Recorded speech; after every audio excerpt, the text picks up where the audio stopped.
Pandua GT রোডে প্রতিবাদ মিছিল করল পান্ডুয়া সিপিআইএম এরিয়া কমিটির পক্ষ থেকে। রবিবার সন্ধ্যায় পান্ডুয়ার তেলিপাড়া সংলগ্ন সিপিআইএম এর দলীয় কার্যালয় থেকে এই মিছিল বের হয়ে পান্ডুয়া জিটি রোড ধরে পান্ডুয়ার বিস্তীর্ণ এলাকা প্রদক্ষিণ করে। সংগঠনের পক্ষ থেকে জানানো হয়, টালা থানার ওসি এবং আরজি করের অধ্যক্ষ সন্দীপ ঘোষকে জামিন দিয়েছে আদালত।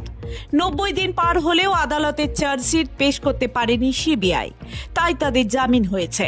এই ঘটনারই প্রতিবাদ জানিয়ে আজ পান্ডুয়া জিটি রোডে মিছিল করল সিপিআইএম পান্ডুয়া এরিয়া কমিটির পক্ষ থেকে।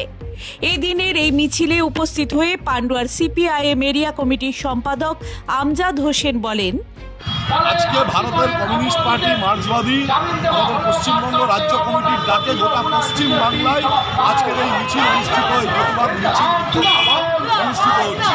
আরজি কর মেডিকেল কলেজের যে নারকীয় ঘটনা, তরুণী চিকিৎসক ডাক্তার ছাত্রী, তার উপরে যে নির্যাতন, তার যে মারা যাওয়া, সেই ঘটনাতে প্রমাণ লোপাট করার দরুন সুপার ওখানকার যে অধ্যক্ষ সন্দীপ ঘোষ এবং টালা থানার ওসিকে অ্যারেস্ট করে সিবিআই।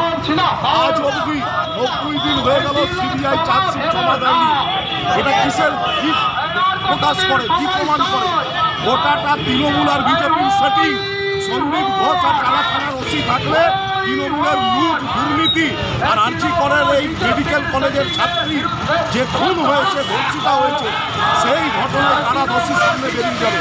একে আড়াল করার জন্য তৃণমূল আর বিজেপি সেটিং করে সিবিআইকে চার্জশিট জমা দিতে দেয়নি, সেই কারণে তারা জামিন পেয়ে গেছে। এর বিরুদ্ধে গোটা রাজ্যে আজকে গণতন্ত্রপ্রেমী মানুষ, যারা মেডিকেল কলেজের এই ঘটনায় যারা প্রতিবাদী মানুষ, তারা রাস্তায় নেমেছে, আমরাও রাস্তায় নেমেছি। Suman Chakraborty report, Hooghly Times.